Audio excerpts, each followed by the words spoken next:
You are listening to the Gritty Podcast, where we talk about all things gritty.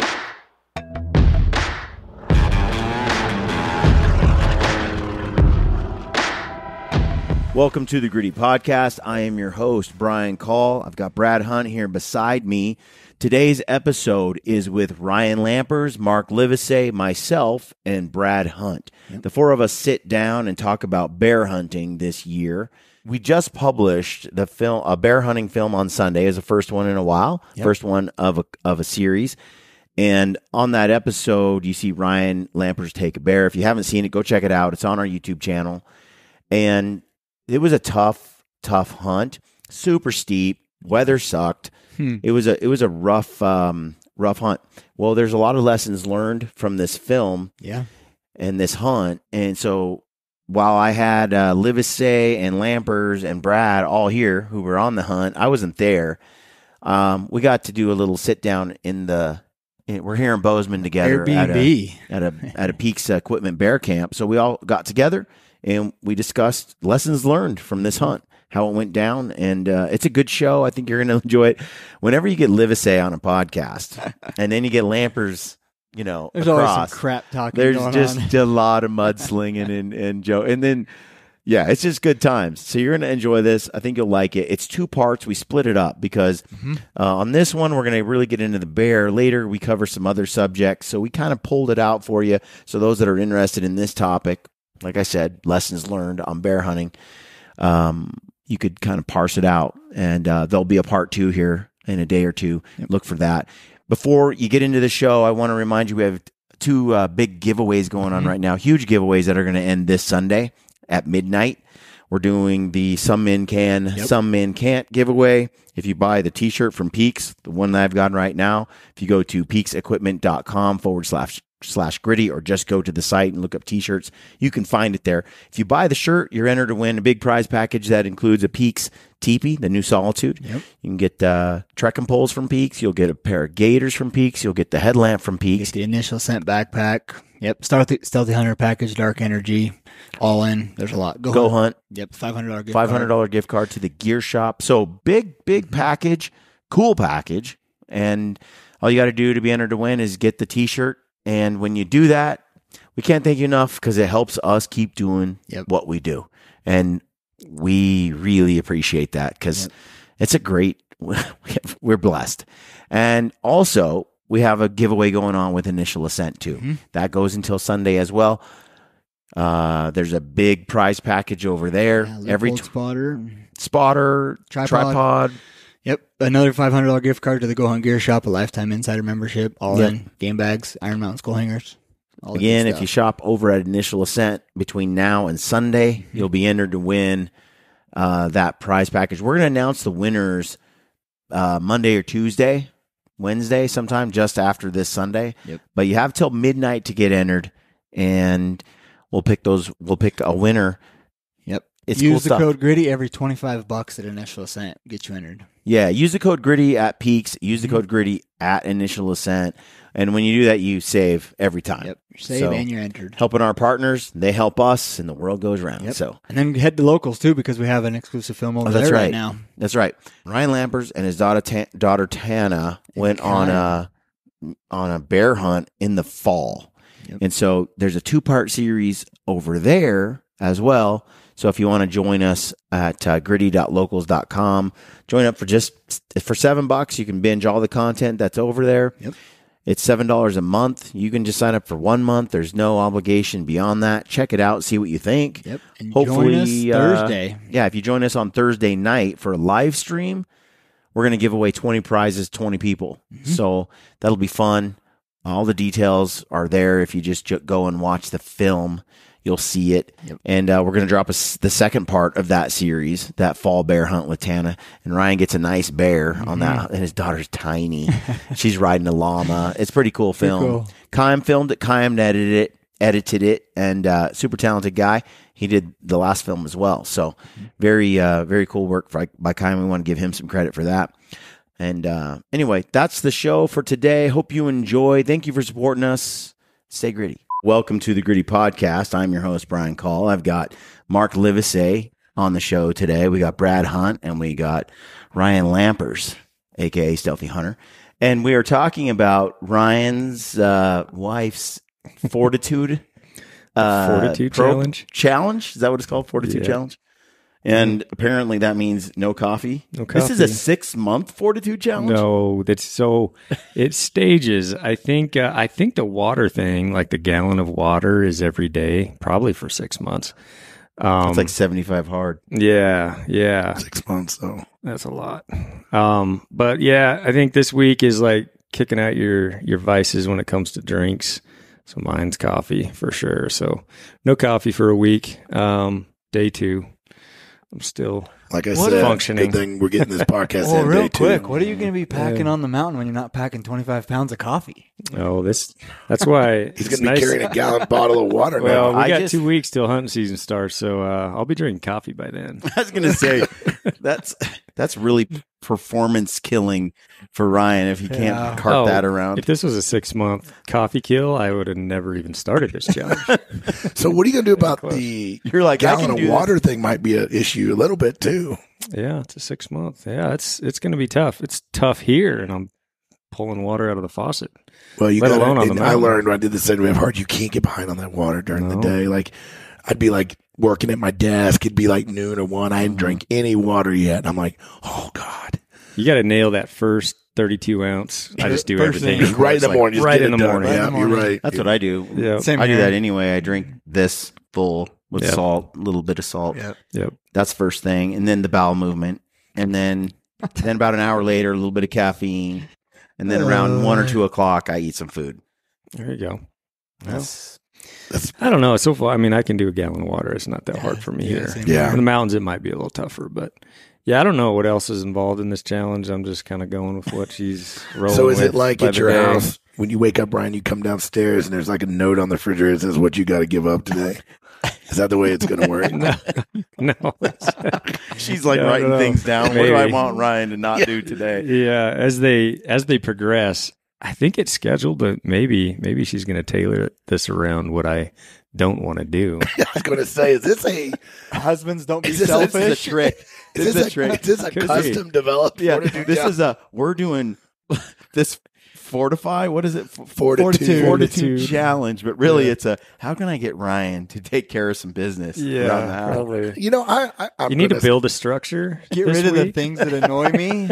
I'm going to show my Missouri This week it's background here, a but greenhouse. what does fortitude actually mean? I mean, what does that word mean? Fortitude. Yeah, what does that mean? Giving up? I mean, what is it? I No, just read a it's book not called gi- Fortitude It's not giving the up. other day. It's Here's the actual definition. It says courage in pain or adversity. I got plenty of that already. so who she's doing it with? Her and her friend Taylor Payne. You remember Taylor from the Taylor, summits? Yeah, This yeah. You know, they've had like these life altering changes. Yeah. You know, physically they've crushed it, working out and changing their world. So yeah, I don't know what inspired exactly Hill and her to kind of hook up on this and do it, but We're going to talk about bear hunting here in just a second. Once we get So, our courage yeah, up. as soon as folks. It are- also says strength of mind. Like I said, I don't need it. So, but let's say people have been listening so far, and they're intrigued by this Fortitude Yes. deal. Ryan, where do they get the deets on that? I don't know. It's coming out on the refrigerator every I saw it morning. on Hunt and Harvest Just Health. check out Instagram. Hunt Harvest it's Health. Probably on Hunt Harvest Health. They did actually start their own little. It's like the Fortitude Challenge Instagram page. I do know that. So it's really? probably stuff there. But Oh, dang, this is people this is signed up real for time. it. Yeah, there's hundreds of people signed up for it. Yeah. Really? That's cool. Yeah. Man, how would you like to have that kind of power? You can just start doling out. So there's no plan, right? Hillary's just going to. We're going to take this from you and you and you. just make your life miserable. People sign up for that. You did Ironman for years. You know, it's actually right. No, I Sign think, up for Spartan I races. think it's going to be like- similar to 75 hard. Yeah. I think it is. You know, discipline is Discipline, what it's going guys. to I mean, this country, we're soft. You know, we talk about it. Oh yeah. That goes to bear hunting. Even we were talking about all weekend at the bear camp. You know, you Mental. can get fit, you can get all the things, but you just got to quit being soft. Yeah. And this country, we think we got it hard. We think inflation's 8%. We think, but we're still soft as can be. We all got our cell phones. We all got soft. nobody's. Well, I think they got to invent oppression because there isn't any. Yeah. It's just invented every day. Yep. And there seems to be a shortage, so we got to fake some oppression as well. So, I mean, So I think these discipline things are really, I think that's what's popular about Save My Heart is especially like, people that just have gotten, our lives are so good that sometimes we just got to buckle up and start testing well, ourselves. Don't you think, as the listeners of this show generally are, hunters subject themselves to that voluntarily. I mean, we go out and we Test ourselves constantly. We go without the food, the water. We exercise. We hike really far distances. We're cold. We don't have the luxuries of modern civilization out there. Although we pack as many as we can with us, like a stove and a packing TV more now. and a food and all that. I say our phones and solar panels. Now our projectors. But yet, when you guys were bear hunting last year, because we just dropped a film today of a bear hunt from last year, you guys were in the pouring rain for 9 days, I think, straight. I think it rained nine of the 11. Yeah, 11 days it rained. Yeah. Yeah, where were you? You were on vacation or something? I was hunting bears other places, but that happens, right? Like we go out, and I heard Rogan on a show not too long ago where he was saying, yeah, I went out and I hunted in the mountains. He's like, I come back and I'm so thankful for some hot water. I'm so thankful for a shower. I'm so thankful for the refrigerator, pull things out, just eat what I want. Yeah. It doesn't take long, a weekend of backpacking To your kid, anybody, for them to come back and start to have a little appreciation for how easy life commodities is. that we have, We take for granted every day. Think of how many people in civilization never even attempt to sleep outside for 2 or 3 days in a row at 0 degrees outside, or even at 40 hike degrees. It. Let's be honest. True, very true. And there's guys that at 25 years old haven't even done their own laundry yet. Oh yeah. I mean, I know 2 of them personally. It's like, come on, guys, step up the game. Yeah, But and it's funny because my wife, what? She knows we're out there, and she knows we suffer, and she, but horrifies her the most is when I say things like, "Yeah, I've had the same pants on for 25 days," and she's like, you guys don't even get in the creek. I said, I'm not getting in that creek. It's freaking cold. 32.1 degrees. She's like, 25 days in the same pants. I said, yeah, I don't even take them off. I sleep in them, wake up in them, dine in them. And, but that horrifies her more than being in the, people have the Grizzlies, whatever. Yeah, you got 9 Grizzlies outside your tent, no problem. But dirty the pants for 25 days. I mean, we get blood on them, and they're nasty. Yeah, they're pretty scuzzy. They stand up on their own when you get home. But you got to admit, though, the modern fabric. Oh, dude. Because I remember trying to wear pants 3 or 4 days a week in a row and back in the day. The smell, they were bad. Yeah. You got some nasties going on. But nowadays, with the fibers that are in, you're wearing some stone. Which ones are those, Ryan? De Havillands. De Havillands. Yep. He'll live in a pair of those for a month, no problem. Yeah. Oh, Dude, I'm wearing these cheap Prada pants. I'm in them all the time. Okay, I got to tell you I go something. 25 days in these things. Let me ask you guys this question. I was watching YouTube the other day, and I was watching some hunt shows. And I was sitting there, and I was watching it. Critiquing it. I can't help it. And I'm watching, and I'm like, there's parts of it that I like, parts of it I don't. And I'm trying to figure out, why am I annoyed by this hunt film? Because this is pretty good, and this is pretty good. But why am I being bought? Why? And I'm looking at Brad, and what do you think, Brad? Brad's looking at it, and we're watching it together. You know what it is? I think it's the clean hat and the clean clothes and the matching camo, and everything is brand new. It's perfect. There's something about it that feels so commercial to me.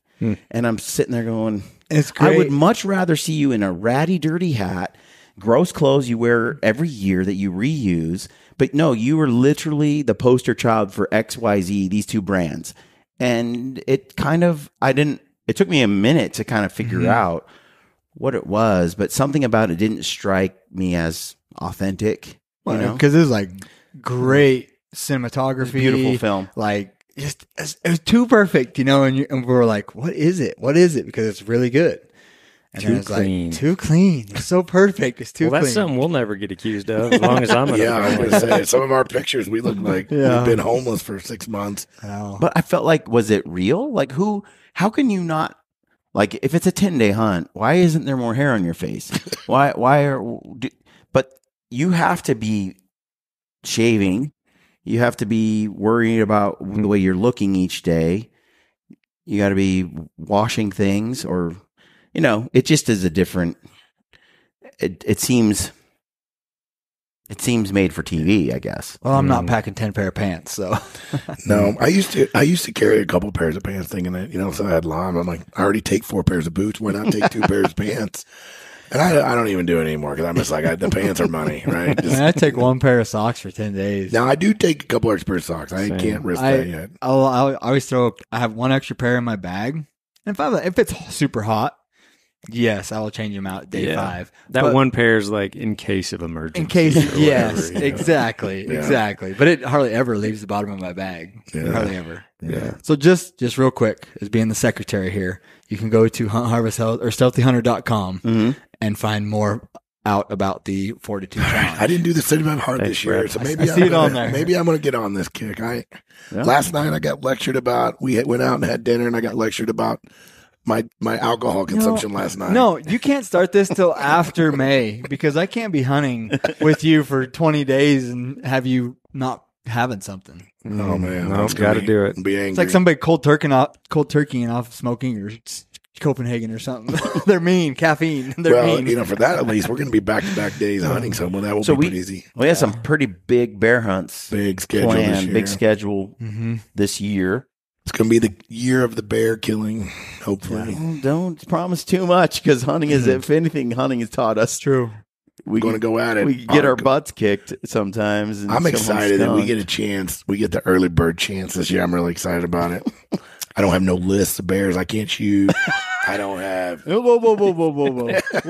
I got a couple. No, your list means nothing to me, Brian. We're equal. There's no hierarchical. No, there's no. Sorry, there is no film of Mark Livesay. Was Mark on that hunt? I don't know. Yeah, so we have some big ones planned. So let's talk a little bit because we're all here in Bozeman right now. We just finished the Peaks Equipment Bear Camp.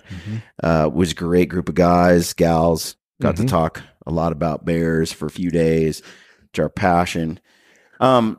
Great questions, man. Really? Like things that we wouldn't think to maybe bring up.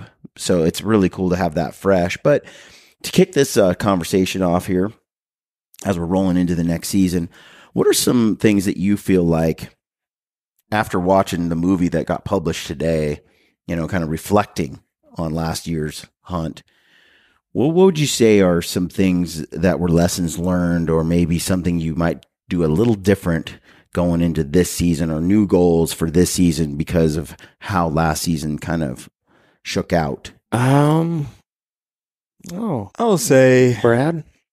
One thing last year, and we kind of do this, I think, every year, is certain areas, certain circumstances, we want to be more proficient when it comes to shooting just a little bit further, just because of that terrain. Like it is so hard to get super close. I mean, our goal is to get close. We always want to do that, but in that area, it's just you drop in elevation to get closer, you lose visibility of the bear. And so being able to just poke out there at 450 comfortably, and know, like, just have your data chart, everything, your dope chart dialed. I mean, because practicing, it's easy to do that. You can go shoot 1,200 yards, 1,000 yards all the time, but just proficiently making sure that you're able to do that in a situation. In this particular film, people who watched it, you have your red zone, green zone. Where this particular area and many of the areas we go to are so steep that you can shoot across canyon. Yeah. But the further up, of course, you go on either side, the greater the distance is to the target, right? So if that bear drops below a certain elevation and you drop below a certain elevation, now they're a 300-yard shot. But if they're up that hill another 300 feet in elevation, now it's an 800-yard shot. Exactly. Right? Yep. And so we're flirting with that no-go zone where it's red zone, green zone. and we're just waiting for bears to make that mistake and just come on down. But given that scenario, yeah, if you can shoot, if you're comfortable taking a 475-yard shot, which is not typical, we don't do that stuff. Yeah. We don't shoot 500. But in this particular spot, there is an argument to be made on perhaps doing that, working, at home on being able to make that shot and feel comfortable on a live target, simply because of the terrain that we're choosing to try to hunt it. Now, this area and some areas like it have some big bears in it. Nobody goes there because it's gross. It's hard. It's hard.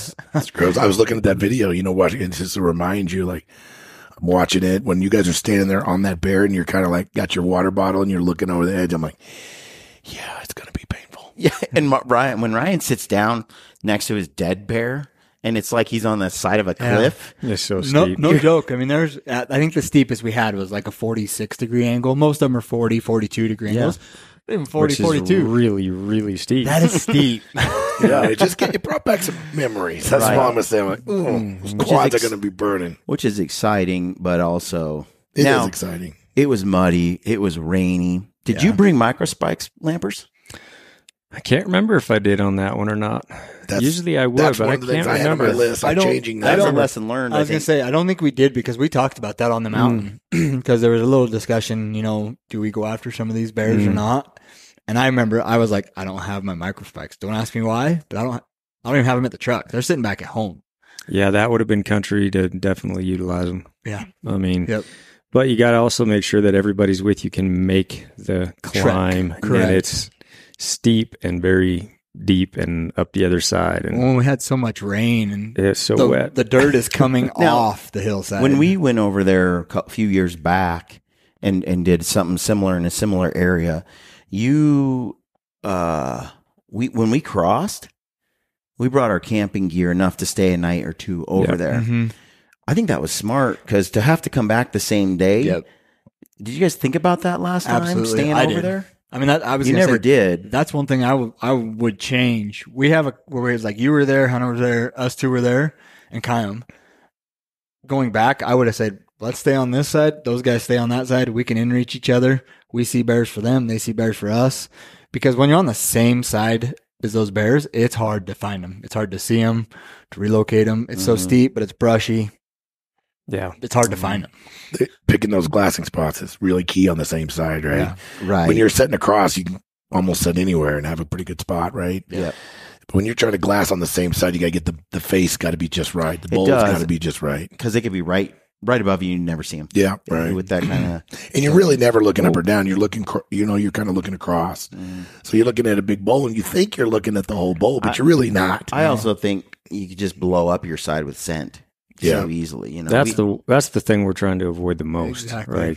With bears especially, bears and wolves, any predators, you get your scent in there and you may be, doing yourself a disservice for the next week, of your trip. You just may not have a crack at them. They mosey. And I remember last year, one of the factors that we decided not to cross and go up, there's multiple reasons, but number one, it was really wet and that steep stuff.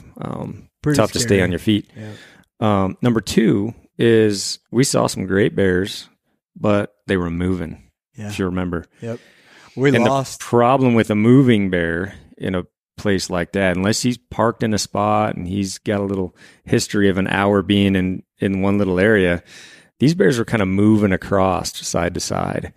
And, the likelihood of us crossing over, putting few hours into this cross, getting up there and then trying to relocate them on the same side we just felt like the odds are stacked against us. And once you cross and you do that, you've stunk up the area. Yeah. Especially when you get your whole tribe marching over there, right? We got camera guy. Well, you got two camera guys. You're special. And then, you're marching up three dudes. And you know how it is. When you're going up those steep slopes, you're following each other kind of, but you're also just trying to find your own way, right? Yeah. Everybody's comfortable with different pitches. Like we noticed that when I was over there with Hunter, like I went up this route. I got up. It was freaking vertical. I'm like, we can't go up that. So if you start sliding on her, it's over. So I said, let's back up and go around with. He wanted to take the short route. So he did go up, and he took a big risk getting up this little slot, but he did it. But we ended up taking 7,500 yard dip. So we just laid more scent down that they're going to run across.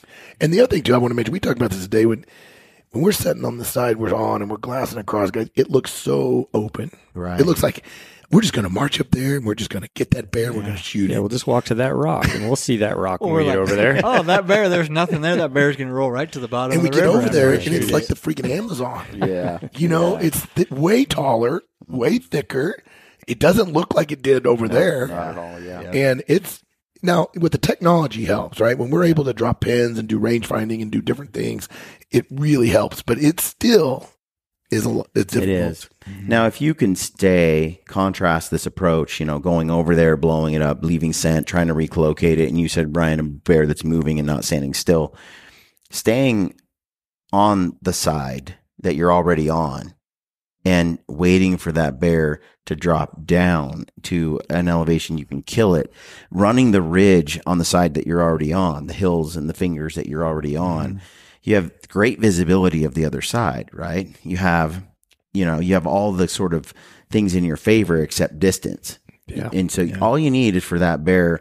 You could spend their whole week on that side and not disturb a single bear's activity on the other. Right. That scent just doesn't really get over there. There's too much of a chasm between. And so you can really be lethal, and that whole other side is yours for the taking. No bears are going to abandon that place as long as you don't go over there and jack it up. Yeah. So you have to, I think, really weigh the benefits of whether you make that commitment or not. But you guys left some bears over there. That's the thing. Like you come away from a trip like we had last year, and I don't see it as a failure at all. We filled a tag. Two tags. Not everyone filled tags, but we filled a couple tags. We could have killed a lot more bears. But the thing was, you and Hunter should have killed more bears. But we had other small bears we could have killed. for small sure. bears, Yeah. You should have killed napping bear. Meatball. Yeah. But the conditions just weren't. It just didn't work out that time. We could go back this year, another year, whatever, and have everything work out great, and everybody tag out on giants. But the weather we had was a big factor. True. And moving bears, storm after storm, just kept pounding and us. So visibility some of those days, I just felt like it was one of those trips where you're like, well, maybe we could have made a move, but there's also a good potential for getting hurt in those kind of conditions. And in the that thing steep is terrain. we traipsed around too in areas that were more conducive to the weather that was going on, where we weren't going to get hurt, putting ourselves in a bad spot. But we also were learning a lot of the country. We went in 9.5, 10 miles, 11 miles to looking on the map. It's like we get further back in here. There's lower elevations. There's more south-facing slopes, more bear terrain that at that time is going to be good, conclusive to those bears. And we learned that country a lot. Oh yeah, we have a much better understanding. Well, we got to take some inventory. We got to This last year was a year of inventorying our bears, right? And this is going to be the killing year. This is the killing year. But we're going to make some adjustments too. Is like we talked about this a lot this weekend at the camp, but on the Saturday, the day you guys didn't show up, but down in that snow in this spot I'm starting to feel like it's mission critical for us because we have to catch those bears in the green zone if you watch the film. Yeah.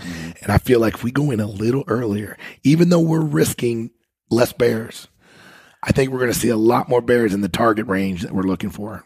Or they're going to be coming in and out of that range a little more.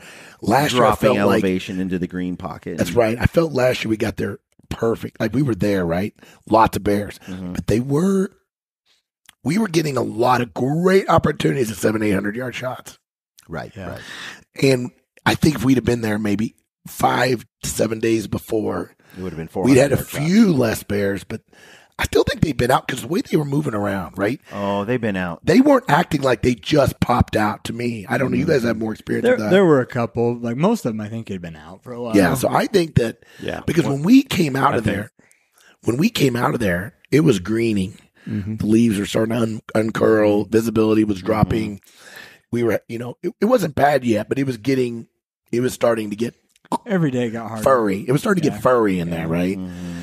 I feel like this year, Brian and I already kind of said we're going to roll in on a little earlier time frame now that we're not burdened by you two. And we're going to kind of get a chance on these bears. I'm kind of looking for these bears that are walking up and down the trail. Let's just be honest. I knew that was why.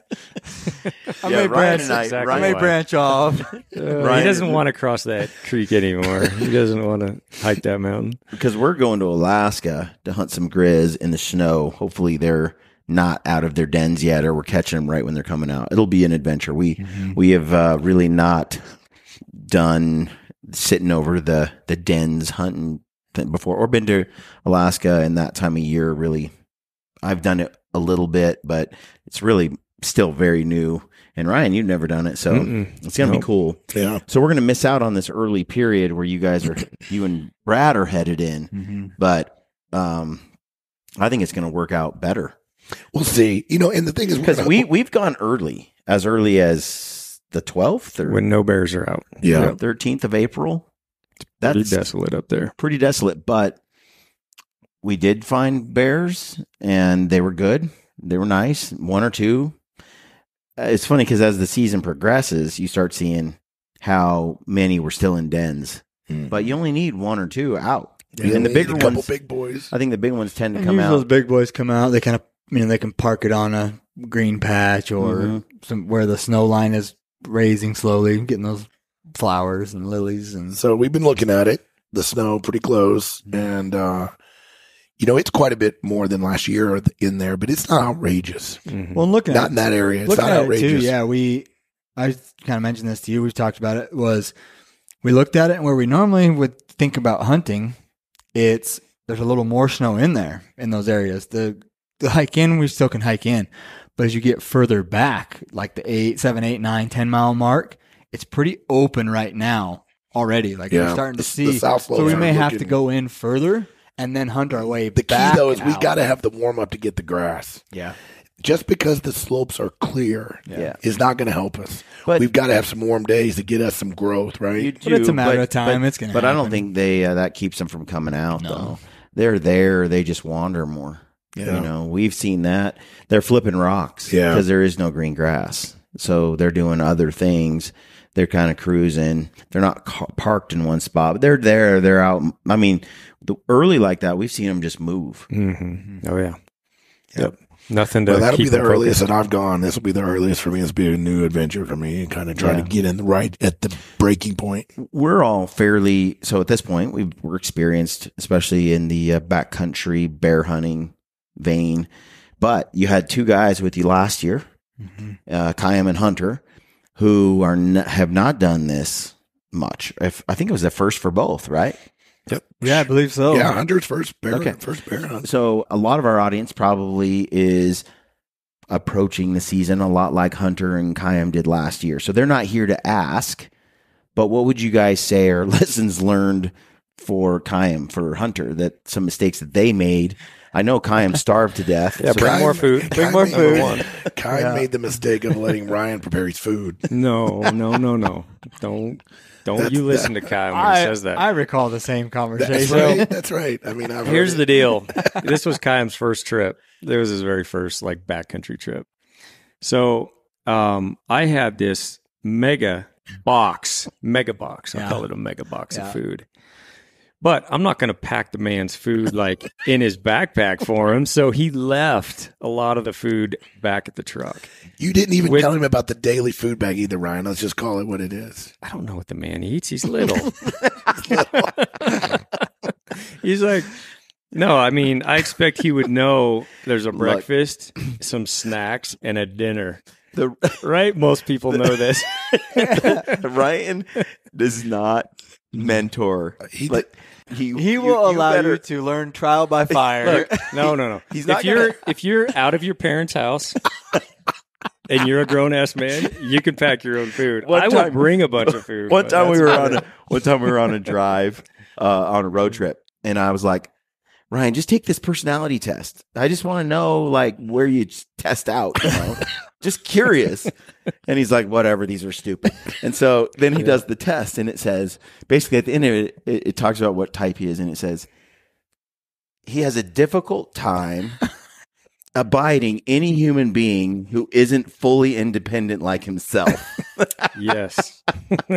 And I agree 100%. Perfect. And I was like, wow, it's true. Like, he isn't going to tell you what to do ever. You have to ask if you want some information, because it's not it doesn't come out.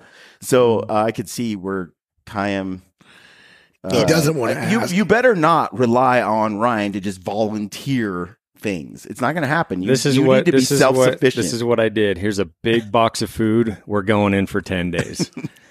Figure it out. Bring what you want. Grab what you need. You do the math. So you said Kime also started loading his pack with 67 lenses, 5 frames, it's a bunch of 2, 3, or 4 tripods. I would say, it's a art. Yeah, it is. On how much camera gear to bring on a backpack trip, because backpacking, the hunt itself can't be compromised, but neither do you want the film to be compromised and the content you're trying to capture. So there is a skill, trial and error, doing it many, many times. How many batteries do I need? What rechargeable devices? Do I leave this piece of equipment and sacrifice on the quality? I mean, like when you and I are together, it's awesome because we split all the camera gear. We pack more. We're still packing less weight. Before Brad came on some of these hunts, it was just any film you have seen that is just Ryan and I deserve a gold medal. Like, it is so much harder to backpack these distances and also, bring that kind of camera gear and not have another person, a third person. So when we went in with James, James would carry some stuff. Like Brad, so 3 people is ideal. Yeah. 2 hunters, even 3, Lusk, we could divvy it up enough. But when it's just 2, man, it's hard. Even bringing the meat, that third is huge help, right? Exactly. Yeah.